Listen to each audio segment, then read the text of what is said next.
How's it going, guys? Chris back here again with some more historic Brawl. So lately we've been on a really big Elden Ring kick. I think we got like 14 videos. It's like 2 weeks straight of no magic content. Was never the plan, but that's just how it ended up being. And now we're back on magic. And our plan is to alternate between Elden Ring and Magic. So Magic, it's going to be our normal 3 games, see how well we do. Elden Ring will also still be its normal hour-long slot. And we'll just go from there to see how well we can do. Still rocking the Wondrous Sleeves. So Light-Paws here should get answered immediately. That's my experience with this deck. It's a bit of a coin toss, honestly. It's like, can they answer Light-Paws, or does it just die? I don't know. It's a toss-up some of the times.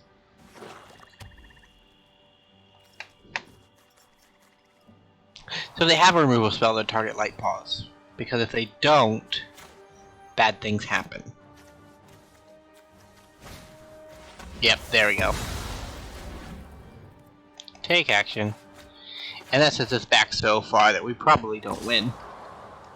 But, I realized that Light-Paws was one of the commanders in the set that I hadn't played yet, and that I really do think is a good commander. So we're actually going to put, Elspeth Conquers Death in the bin.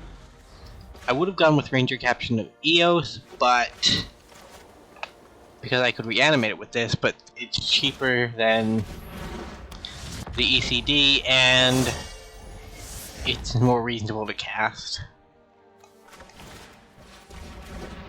Kaya's Ghost Form. Yeah, if we just don't draw any lands, we just can't win.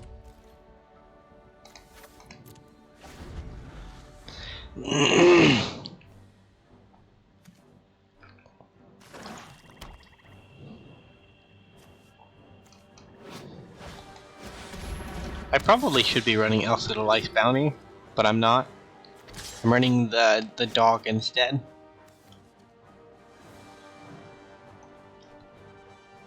Markov Purifier. Can either instep if you gain life this turn, draw a card. You may pay 2, draw a card. Not bad. You should probably round that.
There's the annoying enchantment that you see in Ranked Historic all the time.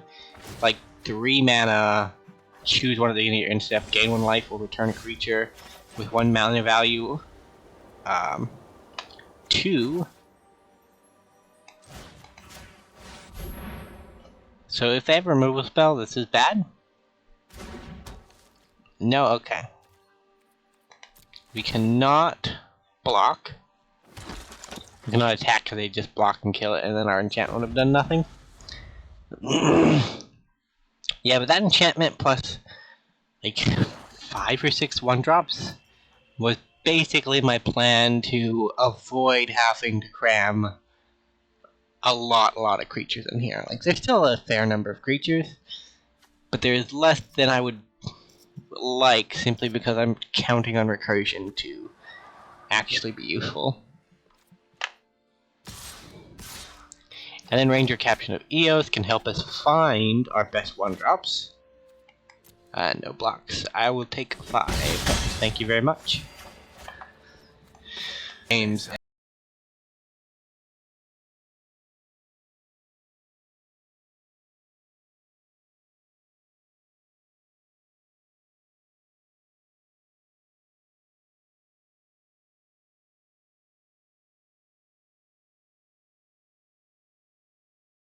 And then win by turn 3.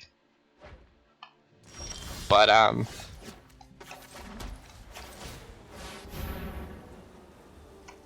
doesn't look like that's gonna be this type of game. Like, if you run into a more grindy commander, and they can consistently answer Light-Paws, your deck really doesn't do much. Which is unfortunate, but, like, it's something that you should expect going into the games. And I expect it too. Like, I have some flashy stuff to help protect him, but I honestly should probably be running more. Like, Lycid of Elf Bounty, that's an easy inclusion that can help increase. Oh, we're dead, aren't we? Yeah, Resplendent Angel just kills us. I abhor my need for blood. Because I can't block a creature with flying. Oh well, oh well. Go into game 2. We will see where we're at. So tomorrow will be Elden Ring again. And the day after will be Magic again. We're back on our standard 1-1 formula. Keep, because this is exactly what I want.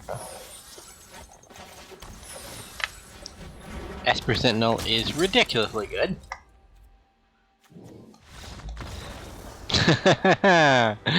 Your Weatherlight opponent agrees. Maybe they just have played Light-Paws one too many times, and they just don't want to be part of that. I can see Light-Paws being like that on occasion. That's our game 2, I guess. I'd say, you know, on this channel, we do not scoff at picking up free wins. Because at the end of the day, we want to showcase that the commanders, you know, they have inherent value besides being good. And some of them, you know, they need the free win to actually be competent. And Light-Paw is probably not one of those commanders, but still. Free win's a free win. So, I kind of thought that tangent would get me through the waiting.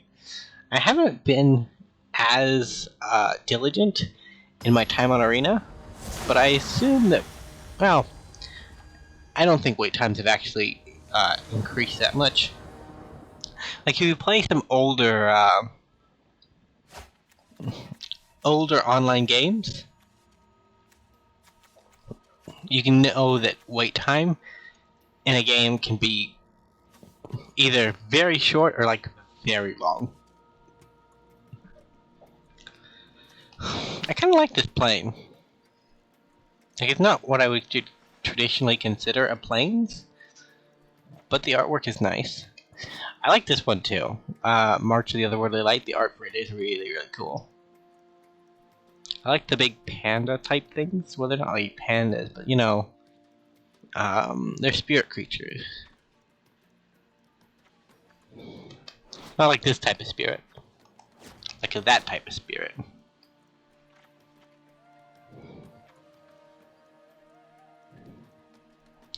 Born to Drive is in the deck for +1/+1 for each creature.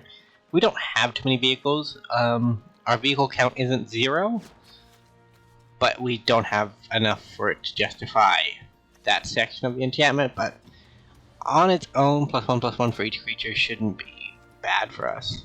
Keep. Kinnan is actually an opponent that I think just probably either auto wins or auto loses to a Light-Paws draw.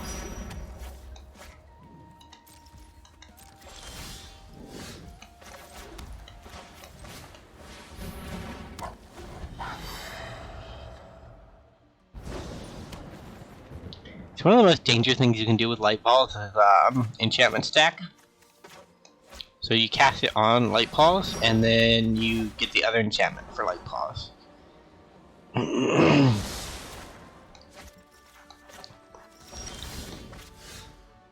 We're just bad at drawing lands.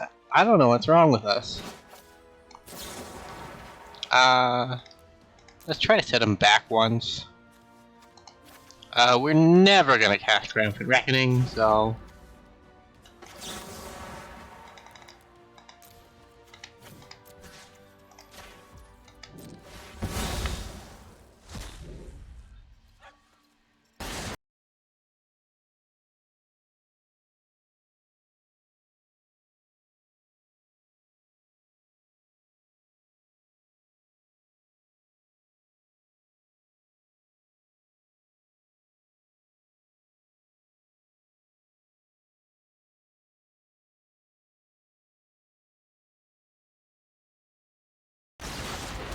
like a bounce belt would be pretty bad.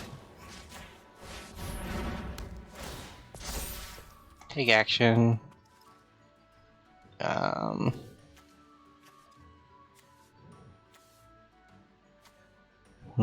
So of the ones I have access to, it's just all the glitters, isn't it? It's just all the glitters.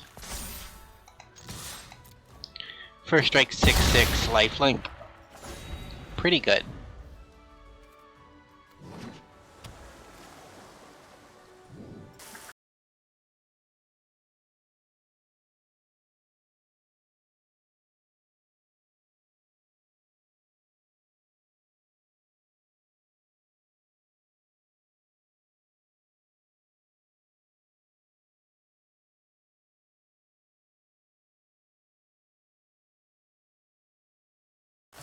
Hand? Okay, well that wasn't as bad as I thought it could be. So... Light-Paws... goodbye Follow the Thread?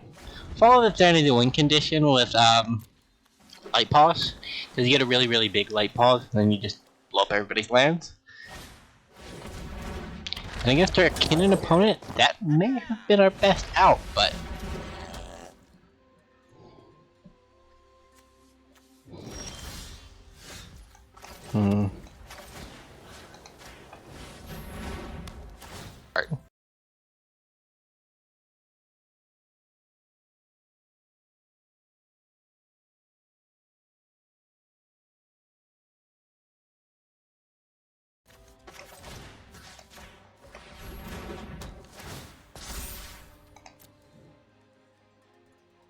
And then card 2, or do I have another card draw one? I guess that one. And then I swing for 8.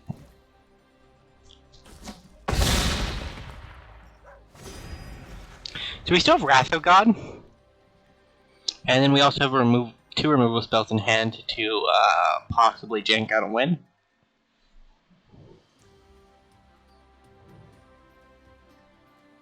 And then Light of Promise with Light-Paws having lifelink is just obscene.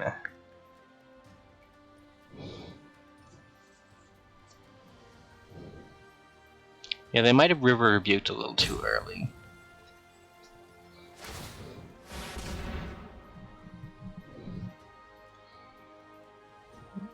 It would be funny though if our mono white deck has just the biggest creature on the board in a Kinnan deck. Like, that shouldn't happen.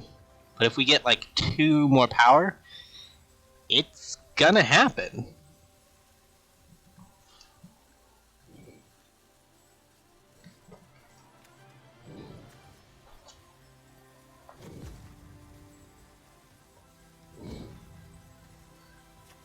So look at the top 5. You may put a non-human creature from among them onto the battlefield.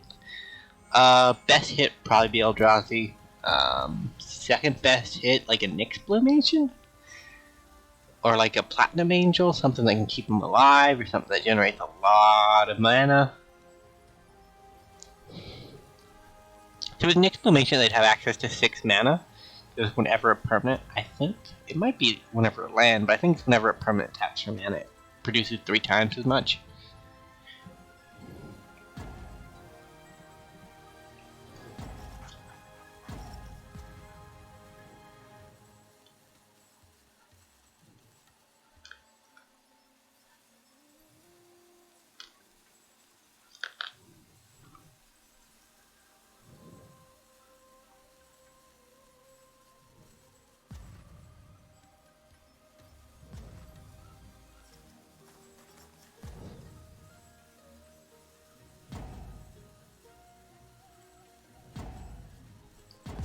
Our opponent found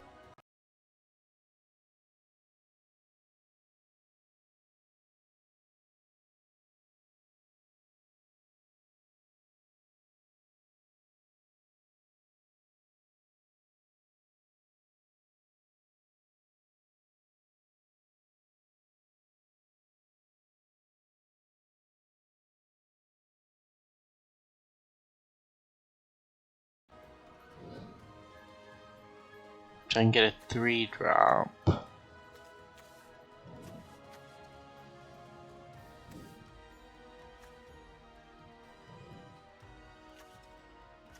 So I guess it's just best to get that.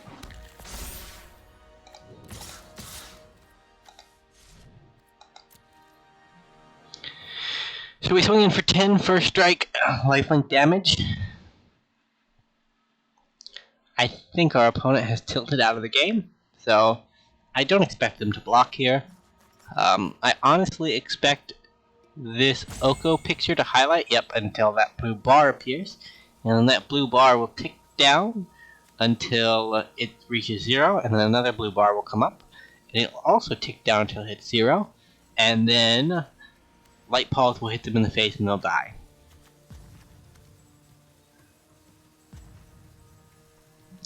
I mean, this is one of the reasons I didn't initially cover Light-Paws. Light-Paws is, he's not necessarily a very powerful commander, but he is, like, he's not always that fun to play against. And, like, his play pattern is very predictable. Like, you're playing a Light-Paws deck, this is what you're doing. There's not a lot of variation to be had.